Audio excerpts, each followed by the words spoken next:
Kethamira felt nervous as she walked onto the huge medical ship called Asclepius Prime. The metal floors made soft clicking sounds under her feet. She was a Zephyrian, which meant she looked quite different from most creatures in the galaxy. Her skin was pale and see-through, and tiny sensors along the top of her head glowed softly in the dim light. These sensors helped her understand the world around her. What made her really special was that she had 4 eyes instead of 2, which helped her see things that others might miss. She held a small data pad in her hands, reading her new assignment over and over again. The words on the screen made her both excited and worried at the same time. She was going to study humans, real humans from a planet called Earth. Most students at the medical school never got chances like this. Usually they just studied creatures that had been known for hundreds of years. Dr. Velterran, her supervisor, was waiting for her near the main laboratory. He was much older than Kethamira and had been studying alien life forms for most of his long career. When he saw her approaching, colorful patterns of light began dancing across his skin. This was how Zephyrians talk to each other sometimes, using these beautiful light shows instead of speaking out loud. The patterns told her something that made her feel a bit disappointed. Remember, these beings are considered primitive, the light said. They have barely achieved interstellar travel. Document their medical needs for our xenobiology archives. Kethamira nodded, but inside she felt curious about these humans. She had heard stories about them from other students. Some said humans were weak and needed lots of help to survive. Others whispered that there was something different about them, something that the professors did not fully understand yet. The ship was massive, with long corridors that seemed to go on forever. As she walked toward her new workspace, she passed laboratories filled with strange equipment and computers that hummed quietly. Through the windows, she could see stars scattered across the black space like tiny diamonds. She had traveled far from her home planet to be here. Her workspace was small but had everything she needed. There were medical scanners, computers for recording data, and a comfortable chair where she could sit and write her reports. On her desk was a thick folder containing basic information about humans. She opened it carefully and began reading. The first thing that surprised her was how humans looked. They only had 2 eyes, which seemed strange to her. Their skin was not see-through like hers, and they did not have biosensors on their heads. The report said they were made mostly of water and some other basic elements. Nothing about this seemed special or interesting, but then she read something that made her pause. Humans lived for a very short time compared to most intelligent species in the galaxy. Most Zephyrians lived for at least 300 years, but humans usually lived for less than 100 years. This seemed sad to her. How could they learn enough or do anything important in such a short time? The medical information was even more confusing. According to the files, humans had very basic healing abilities. When they got hurt, their bodies tried to fix themselves, but it took a long time and often left permanent marks called scars. They also got sick quite often and needed to take medicines to feel better. Their bones could break easily, and their skin was thin and could be cut without much force. Reading all of this made Kethamira feel sorry for humans. They seemed like such fragile creatures struggling to survive in a dangerous universe. She wondered how they had even managed to build spaceships and travel to other planets when they were so weak and lived such short lives. The next morning, she was supposed to meet her first human subject. A medical officer named Lee Minho was going to show her around the human section of the ship. She spent the evening preparing questions to ask him. She wanted to understand how humans dealt with being so fragile and having such short lives. As she got ready for bed that night, Kethamira looked out at the stars again. Tomorrow would be the beginning of her research project. She hoped she could help humans by learning about their medical problems and maybe finding ways to make their lives easier and longer. She had no idea that everything she thought she knew about humans was about to change completely. Her biosensors glowed softly as she drifted off to sleep, dreaming about the mysteries she might discover. By her second week on the ship, Kethamira thought she understood humans pretty well. The medical files had told her they were fragile creatures who needed careful protection from anything dangerous. She expected to spend most of her time documenting their weaknesses and figuring out how to keep them safe. But what she saw in The human medical bay made her question everything she had learned. It started on a Tuesday morning when alarms began blaring throughout the ship. Red lights flashed in the corridors, and her biosensors picked up stress chemicals in the air. Something had gone wrong in the engineering section. She hurried to the medical bay, expecting to see seriously injured humans being rushed in for emergency treatment. What she found instead confused her completely. Engineer Park Jae-won walked into the medical bay on his own 2 feet. He was coughing a little and his skin looked slightly red, but he seemed mostly fine. Kethmera watched as Dr. Kim Nari approached him with a medical scanner, the same kind of device that could detect even tiny amounts of harmful substances in a person's body. "How long were you exposed to the coolant leak?" Dr. Kim asked, moving the scanner slowly across Ji-won's chest and arms. Ji-won shrugged like it was no big deal. "Maybe 20 minutes. I had to finish the repair sequence or the whole section would have vented atmosphere. Couldn't leave everyone else in danger just because of some toxic gas." Kethmera's biosensors started flickering rapidly, which happened when she was shocked or confused. 20 minutes of exposure to ship coolant would be a death sentence for almost any species she knew about. The chemicals in that coolant were designed to work at extremely cold temperatures and were highly poisonous to living tissue. If a Zephyrian breathed those fumes for even 2 minutes, their internal organs would start dissolving from the inside out. But here was Jae-won, chatting casually with the doctor, like he had just caught a minor cold. The medical scanner showed some irritation in his lungs and throat, but nothing that looked life-threatening. Dr. Kim gave him some medicine to help with the coughing and told him to rest for a few hours. That was it. No emergency surgery, no intensive care, no dramatic life-saving procedures. Kethmera approached Dr. Kim after Ji-won left. "Excuse me," she said, trying to keep her voice steady. "Are you certain your medical equipment is working correctly? That level of toxic exposure should have killed him." Dr. Kim looked at her with a slight smile. "Oh, Ji-won will be fine. Humans are tougher than we look. Sure, breathing coolant isn't pleasant, but we've got pretty good systems for filtering out toxins. His liver and kidneys will process most of the harmful stuff out of his system over the next day or 2. This made no sense to Kethmera. She had studied biology for years, and she knew how poisonous substances affected living creatures. But somehow, this human had survived something that should have been impossible to survive. Later that same day, something even stranger happened. She was observing the medical staff during their regular duties when she noticed Nurse Choi Daeun working at one of the patient stations. Daeun had been there when Kethmera arrived in the morning, and she was still there as the hours passed by. But something was clearly wrong with her. Daeun kept pressing her fingers against her temples and squinting like the lights in the room were too bright. She moved more slowly than usual and had to pause sometimes to steady herself against the walls. When she thought no one was looking, Kethmera saw her close her eyes and take deep breaths, as if she was fighting against some kind of pain. "Are you experiencing illness?" Kethmera finally asked her. Daeun looked up from the patient chart she was reviewing. "Just a migraine," she said with a tired smile. "It started this morning, but I'll push through it.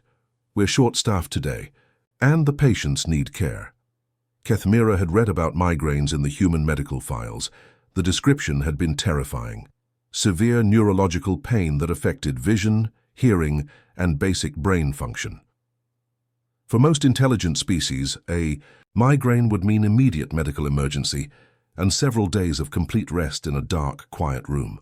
Many creatures would become unconscious from the pain alone. "Your species continues functioning with severe cranial pressure?" Kethmera asked, unable to hide her amazement. Daeun chuckled softly, though Kethmera could see the effort it took. "Someone has to take care of the patients. The headache will pass eventually. I've had worse." She had had worse? Kethmera watched in disbelief as Daeun continued her work for the next several hours. She checked on patients, administered medications, updated medical records, and even comforted a frightened alien child who was scared of the medical equipment, all while dealing with neurological pain that should have left her unable to function. As the day ended, Kethmera sat in her small workspace, staring at her research notes. Everything she had been taught about human biology seemed to be wrong. These creatures were not fragile at all. They were surviving things that would kill most other species, and they were doing it while continuing to help others. She began to wonder what else the medical files had gotten wrong about humans. The third week on the ship brought Kethmira face to face with something about humans that made absolutely no sense to her scientific mind. She had gotten used to their incredible physical toughness by now. She no longer jumped in surprise when she saw them working through injuries that would hospitalize other species. But what she discovered next challenged everything she thought she knew about healing and recovery.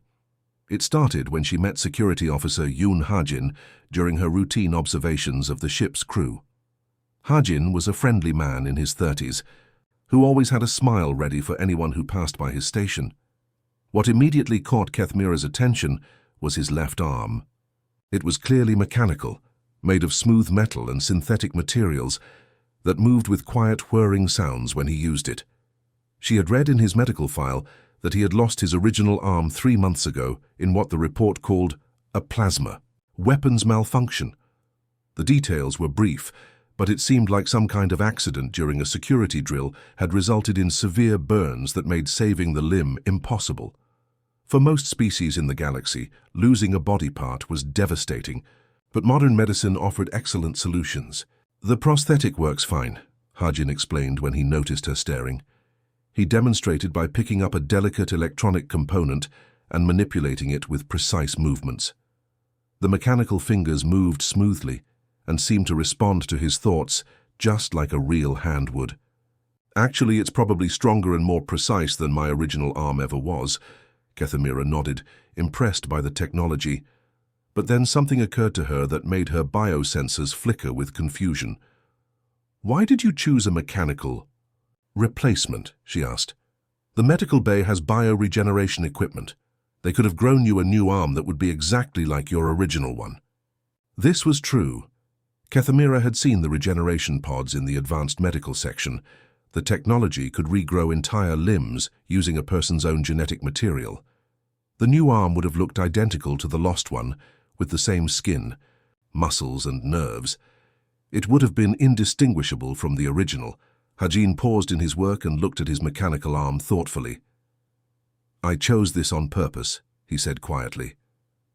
"The prosthetic reminds me of what happened.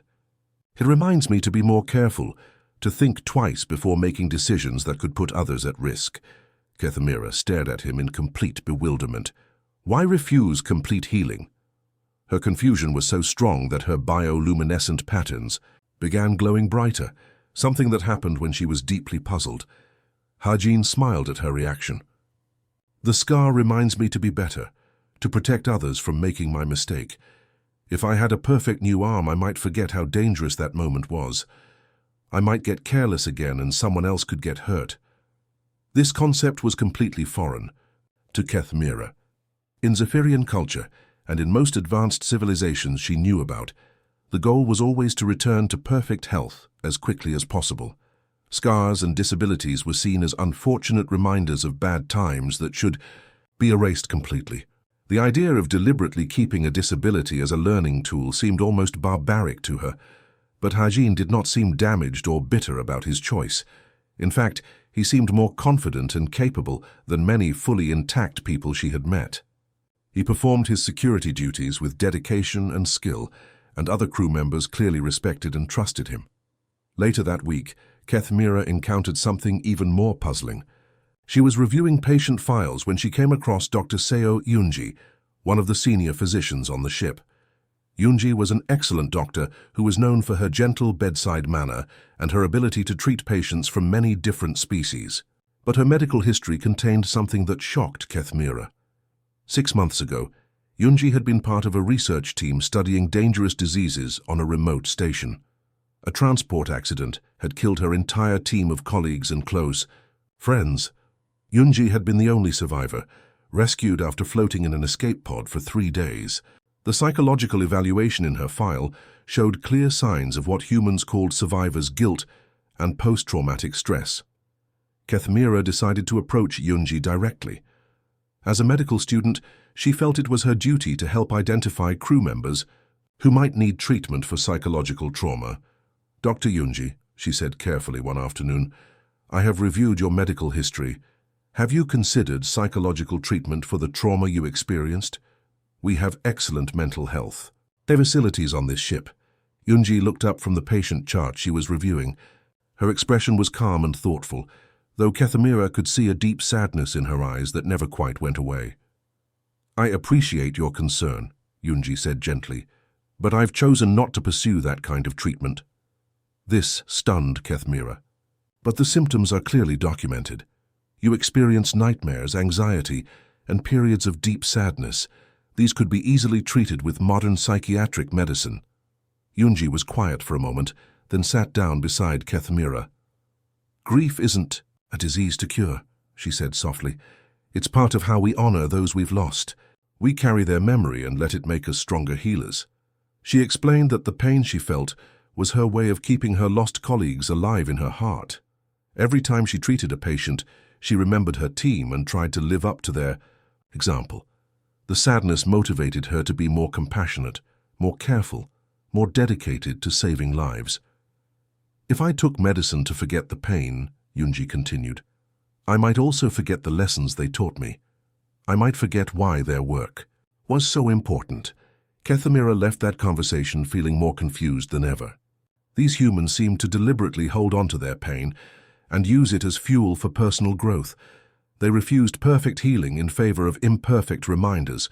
They transformed their worst experiences into sources of strength and wisdom. It was completely backwards from everything she had learned about medicine and healing, but somehow it seemed to work for them. Everything changed on a quiet Thursday morning when the ship's emergency alarms began screaming throughout every corridor. Kethamira was in her workspace, reviewing notes about human healing patterns, when the light suddenly switched to emergency red and a voice echoed through the communication system. All medical personnel to emergency stations immediately. We have a code black situation, multiple casualties incoming. Kethamira had never heard a code black before, but the panic in the announcement told her it was serious. She grabbed her data pad and rushed toward the main medical bay, her biosensors picking up stress chemicals and adrenaline in the air from dozens of different species. What she found when she arrived made her stop in her tracks. The normally calm and organized medical bay had been transformed into controlled chaos. Medical equipment was being moved rapidly into position, beds were being prepared, and supply cabinets were being opened to reveal emergency surgical tools she had never seen before. Dr. Kim Nari was standing at the center of it all, giving rapid orders to the nursing staff. Her voice was steady and clear, cutting through the noise and confusion like a sharp blade. We have incoming casualties from a pirate attack on civilian transport vessel Harmony's Dream, she announced to the assembled medical team. 47 beings from 6 different species, multiple trauma injuries, burns, decompression sickness, and unknown alien toxin exposure. This is going to test everything we know about cross-species medicine. Kethamira felt her biosensors flickering with worry. 47 casualties was an enormous number for any medical facility to handle. The ship's medical bay was well equipped, but it was designed for routine care and minor emergencies, not mass casualty events. Most medical protocols she knew about called for requesting additional personnel and equipment from nearby stations when facing such overwhelming numbers. She expected Dr. Kim to immediately contact the nearest medical facility for backup or at least request additional medical pods and automated surgical equipment.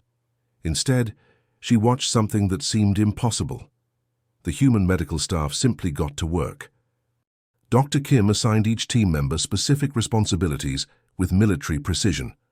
Nurse Choi Daeun, who had worked through her migraine just days before, took charge of the triage area where incoming patients would be sorted by severity of injury. The other nurses began preparing operating rooms and gathering surgical supplies, but what amazed Kethamira most was seeing Engineer Park Ji-won appear in the medical bay, still wearing his engineering uniform. He should have been resting after his coolant exposure, but here he was asking Dr. Kim how he could help. Ji-won, you should be recovering, Dr. Kim said, though Kethamira could see the gratitude in her eyes. I'm fine, Ji-won replied firmly. You're going to need every pair of hands you can get. Put me to work. The first shuttle of casualties arrived 20 minutes later, and Kethamira watched the humans spring into action like a perfectly coordinated machine. What she witnessed over the next 36 hours challenged every assumption she had made about human limitations. Dr. Kim Nari began operating immediately on the most critical cases. Keth Mira expected her to work for maybe 8 or 10 hours before needing rest and replacement by another surgeon. Instead, Dr. Kim continued operating without stopping. Hour after hour, her hands remained perfectly steady as she worked on complex surgeries involving species she had probably never treated before. Keth Mira checked the chronometer on her datapad. 12 hours, 18 hours, 24 hours. Dr. Kim was still operating, moving from one patient to the next without pause. Her scrubs were stained with various colors of blood from different alien species, but her focus never wavered. "How is this possible?" Keth Mira asked one of the other medical observers. "She should have collapsed from exhaustion hours ago." The observer, a Centaurian medical researcher, shook his head in amazement. "I've been studying humans for 2 years, and I still don't understand it. They seem to have some kind of emergency reserve that activates during crisis situations." What made it even more incredible was that Dr. Kim was refusing all stimulants and enhancement drugs that could have helped her stay alert. She was operating on nothing but her own natural energy and determination. Meanwhile, engineer Park Ji-won had transformed into something like a medical assistant despite having no formal training. He was coordinating the triage area, helping move patients between treatment areas, and even assisting with basic medical procedures. What struck Keth Mira most was watching him carry injured Zephyrians to the surgical areas. Zephyrians were much larger and heavier than humans. An adult Zephyrian typically weighed about twice as much as an adult human, and their crystalline bone structure made them awkward to lift safely. Under normal circumstances, it would take specialized equipment or multiple people to move an injured Zephyrian without causing additional harm, but Ji-won was doing it alone, lifting and carrying patients who outweighed him significantly, moving them with care and precision to make sure their injuries weren't aggravated. He had been doing this for hours, and Keth Mira could see the exhaustion in his face, but he never slowed down or asked for help. "How long were you exposed to coolant just last week?" she asked him during one brief moment when he paused to catch his breath. "About 20 minutes, he replied, wiping sweat from his forehead. "Why?" "That should have damaged your respiratory system and reduced your physical capacity for weeks." Ji-won looked at her with a tired but genuine smile. "When people need help, you help them. Everything else is just noise." By the end of the crisis, 39 of the 47 casualties had been saved. The 8 who died had arrived with HFY injuries so severe that even the most advanced medical technology in the galaxy could not have helped them. But 39 beings from 6 different species were alive because a small team of humans had worked beyond what any medical textbook said was biologically possible. As Keth Mira watched the exhausted but satisfied medical team finally getting some rest, she realized that everything she thought she knew about human limitations was completely wrong. These beings didn't just endure impossible situations, they thrived in them, becoming stronger and more capable when others needed them. Most time 3 months after the pirate attack, Keth Mira found herself standing in the most prestigious medical facility in the galaxy. The Grand Assembly Hall of the Galactic Medical Council was enormous, with curved walls that stretched up toward a domed ceiling covered in swirling patterns of light. Hundreds of the galaxy's most respected medical researchers, xenobiologists, and healers from dozens of different species had gathered to hear her presentation. She felt nervous as she looked out at the audience. There were the tall, elegant Centaurians with their multiple arms designed for precise surgical work. The floating ethereals pulsed with soft energy as they communicated through thought patterns. Ancient crystalline beings sat motionless, their mineral-based bodies reflecting the hall's lights in beautiful rainbow patterns. And scattered throughout were her own people, the Zephyrians, their biosensors glowing softly as they waited to hear what she had learned. At the center of the front sat Dr. Axis Thelon, the Council's senior member and one of the most respected medical minds in known space. His species, the Vorthak, lived for over 1,000 years and accumulated vast knowledge during their long lifetimes. Dr. Axis Thelen had been studying medicine for longer than most civilizations had existed. The fact that he was here to listen to a young student's research felt both honored and terrifying. Kethmira activated her presentation device, and holographic displays began floating in the air above the audience. Charts and graphs appeared, showing medical data she had collected during her time with the humans. "Esteemed colleagues," she began, her voice carrying clearly through the hall's acoustic systems, "I was sent to catalog human medical deficiencies. My assignment was simple: document their weaknesses, identify their medical needs, and recommend treatments that would help them survive in a galaxy full of more advanced species." She paused, looking around the room at the attentive faces of some of the most brilliant minds in galactic medicine. "Instead, I discovered that we have been asking completely wrong questions about humans." A murmur of interest rippled through the audience. Several of the Centaurian researchers leaned forward in their seats, their multiple eyes focusing intently on Kethmira's presentation.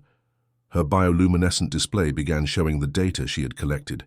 Numbers and measurements that seemed impossible appeared in the air above the audience.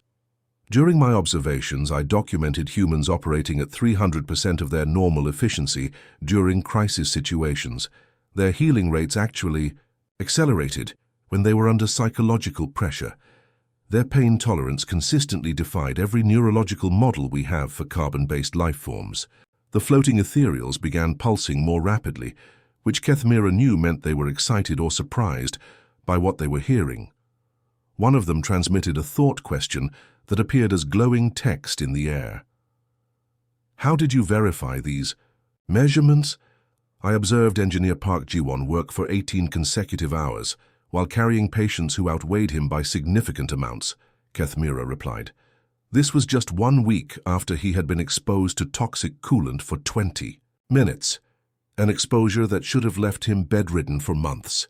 I watched Dr. Kim Nari perform precision surgery for 36 hours straight without any chemical stimulants or enhancement drugs."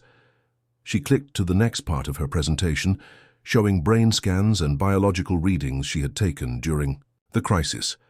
But the most important discovery was not about their physical capabilities. Humans don't simply receive medical treatment the way other species do. They actively participate in their own healing through mental determination and willpower. Dr. Axis Thelen's ancient eyes narrowed with interest. "Explain this concept of active participation in healing," he said in his deep, resonant voice. Kethmira had been hoping someone would ask this question. "In traditional galactic medicine, we treat symptoms and repair damage. We see the patient as a biological machine that needs fixing. But humans treat healing as a collaborative process between the doctor, the medicine, and the patient's own will to recover." She showed images of Security Officer Yoon Ha-jin with his mechanical arm, and Dr. Seo Yoonji continuing her work despite her emotional trauma. They convert trauma into strength, pain into purpose. Yoon Ha-jin chose to keep his prosthetic arm instead of regenerating a biological replacement because the artificial limb reminds him to be more careful and protect others. Dr. Seo Yoonji uses her grief over lost colleagues as motivation to become a better healer. The audience was completely silent now, hanging on every word. This concept was revolutionary to most of them. "Their medicine is not just about treating symptoms," Kethmira continued. "It is about treating the entire being's will to survive and help others. When a human is injured or sick, their recovery depends not just on medical treatment, but on their mental determination to get better and their sense of purpose in life." She clicked to her final slide, which showed a simple but powerful statement: "Humans are their own doctors." "What I learned during the crisis with the pirate attack casualties is that humans have something we have never properly studied or understood. They have the ability to push beyond their biological limitations when others need their help. They become stronger under pressure, more focused during emergencies, and more capable when facing impossible odds." Dr. Axis Thelen leaned forward in his seat. "You are suggesting that human medicine is fundamentally different from the medical practices of all other known species?" "I am suggesting that we should learn from them," Kethmira replied confidently. "In all our advanced medical technology, With our regeneration pods and molecular healers and genetic repair systems, we have forgotten something important. We have forgotten that the most powerful healing tool in the universe might be hope itself. The hall erupted in excited discussion as medical researchers from different species began debating the implications of her findings.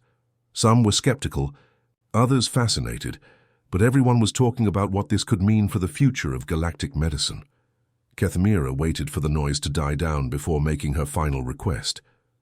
I am asking the Council for permission to continue my research with humans, not as an observer documenting their deficiencies, but as a student learning from their approach to healing and medicine.